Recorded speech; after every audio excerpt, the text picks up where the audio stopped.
नमस्कार मैत्रिणींनो, माझ्या या यूट्यूब चॅनलवरती आपलं सर्वांचं अगदी मनापासून स्वागत आहे। तर आपल्याला आजच्या या व्हिडिओमध्ये छान अशी डिझाईन तयार करून घ्यायची आहे। तर त्याच्यासाठी तुमची जी कोणती साईज असेल त्या मापानुसार तुम्ही शोल्डर आणि मुंडा टाकून घ्यायचा आहे आणि अशा पद्धतीने कटिंग करून घ्यायची आहे आणि साईजनुसारच गळा ओपन करून घ्यायचा आहे।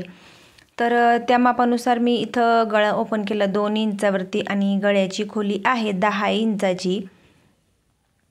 त्याच्यानंतर मग मी खडूच्या सहाय्याने इथं गळा आखून घेत आहे। तर इथं हळूवारपणे आखून घ्यायचा, जर का चुकला तर परत आकार देऊन घ्यायचा। तर असा गळा मी आखून घेतला। नंतर मी पेपर कॅनव्हास घेतला, तो बरोबर फोल्ड केला आणि अस्तरच्या बाहेरच्या बाजूला ठेवून घेतला। जो काही आपण गळा आखून घेतलेला आहे तर मी ते स्केच पेनच्या सहाय्याने बरोबर पेपर कॅनव्हासवरती डार्क केला। तर इथं तुम्ही पिन लावून सुद्धा पॅक करू शकता, जेणेकरून पेपर कॅनव्हास मागे पुढे होणार नाही। नंतर मग बरोबर मी जो काही गळा आखून घेतलेला आहे तो मी बरोबर अशा पद्धतीने डार्क करून घेतला आणि लगेचच दुसऱ्या बाजूला सुद्धा पेपर कॅनव्हासच्या दुसऱ्या बाजूला सुद्धा मी तो डार्क करून घेतला आणि अस्तरवरती बरोबर असा ठेवून घेतला आणि तो आपल्याला अस्तरवरती इस्त्रीच्या सहाय्याने चिपकवून घ्यायचा आहे आणि मी तो चिपकवून घेतला।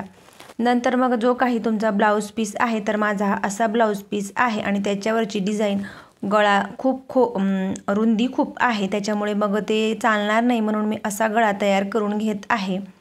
जो काही गळ्याचा मध्य सेंटर आहे तो बरोबर इथं आपल्याला लक्षात ठेवत आणि किंवा मग चेक करून घ्यायचा आहे अस्तरचा मध्य सेंटर आणि खालच्या बाजूला गळ्याला जी काही डिझाईन आहे तर पिना लावून ते बरोबर आपल्याला पॅक करायचं आणि गळ्याभोवती आपल्याला जेवढं आपण आखून घेतलेलं आहे त्याच्यावरती शिलाई करून घ्यायची आहे।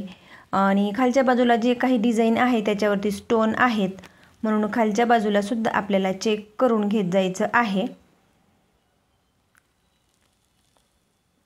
नंतर मग कमरपट्टी जोडण्याऐवजी आपल्याला कमरेला सुद्धा शिलाई करून घ्यायची आहे। खालच्या बाजूला जे काही स्टोन आहेत ते मी लगेचच काढून घेत आहे आणि शिलाई करून घेत आहे, जेणेकरून कमरपट्टी लावायची आपली वेळ वाचेल। पूर्ण गळा मी कट करून घेत आहे आणि अशा पद्धतीने कट झाल्यानंतर जो काही आपला गळा आहे त्याला पूर्ण गळ्याला आपल्याला छोटे छोटे कट मारून घ्यायचे। सर्वात आधी दोघंही कोण्यांना कट मारून घेतले आणि त्याच्यानंतर मग पूर्ण गळ्याला कट मारून घेतले। कमरपट्टीला सुद्धा 1-2 कट मारून घेतले आणि अस्तर बरोबर अशा पद्धतीने पलटवून घेतला। पलटवून झाल्यानंतर फायनली आपली ब्लाऊज जो काही गळा आहे तो अशा पद्धतीने रेडी झाला आणि त्याच्यानंतर मग पलटवून पूर्ण गळ्याभोवती आपल्याला इंची टेपचे 1 लाईन इतकं मार्जिन सोडत आणि शिलाई करून घ्यायची। गळ्याभोवती झाल्यानंतर पूर्ण अस्तरच्या सर्व बाजूंनी सुद्धा आपल्याला शिलाई करून घ्यायची आहे आणि एक्स्ट्राचा जो काही भाग आहे तो आपल्याला कट करून घ्यायचा आहे। तर खालच्या बाजूला स्टोन असल्यामुळे मी ते चेक करून आणि लगेचच काढून घेत आहे, जेणेकरून शिलाई मशीनची सुई तुटणार नाही। तर अशा पद्धतीने पूर्ण रेडी करून घेतला हा पार्ट आणि एक्स्ट्राचा जो काही भाग आहे तो कट करून आणि त्याच्यानंतर मग आपण मागच्या साईडला कमरेला जे काही टक्स देत असतो तर ते टक्स आपल्याला लगेचच देऊन घ्यायचे आहे। दोघंही बाजूंचे टक्स देऊन झाले, हा पार्ट रेडी झाला। नंतर मी परत अस्तर घेतला आणि जो काही आपण गळा तयार करून घेतलेला आहे तिथं अशा पद्धतीने आखून घेतलं आणि तुम्हाला इथं किती उंचीवरती डिझाईन तयार करायची आहे तर हे तुमच्यावरती डिपेंड आहे। तर मी 1 इंच अंतर मोजून घेतलेलं आहे। त्याच्यानंतर खालच्या बाजूला वरच्या बाजूला आणि दोघंही बाजूंना सुद्धा आपल्याला एक्स्ट्राचा कपडा वाढवून घ्यायचा आहे, कारण तो आपल्याला शिलाईमध्ये दाबायचा आहे। 1 इंचापेक्षा खालच्या बाजूला वरच्या बाजूला आणि दोघंही बाजूंना मी एक्स्ट्रा कपडा घेतला आणि तो ब्लाऊज पीसवरती उलट बाजूंनी ठेवून घेतला। गळ्याकडच्या वरच्या बाजूला शिलाई करून घेतली आणि एक्स्ट्राचा भाग कट करून आणि छोटे छोटे कट मारून आणि ही बाजू मी पलटवून घेतली।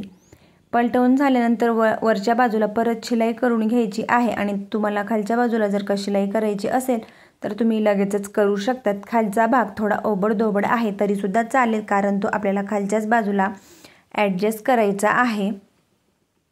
त्याच्यानंतर मग जो काही साडीचा कपडा आहे तो अशा पद्धतीने मी जो काही काट काढून घेतला आणि लांबी रुंदी 2 इंच येईल अशा पद्धतीने छोटी छोटी चौकोनी कपड्याचे तुकडे तयार करून घेतले। बघू शकता तर 2 सव्वा 2 इंचाचे आहेत आणि मग ते अशा पद्धतीने आपल्याला फोल्ड करायचे आणि गळ्याचा जो काही गोल आकार आहे त्याच्यावरती ते आपल्याला बरोबर ॲडजस्ट करून घ्यायचे आहेत।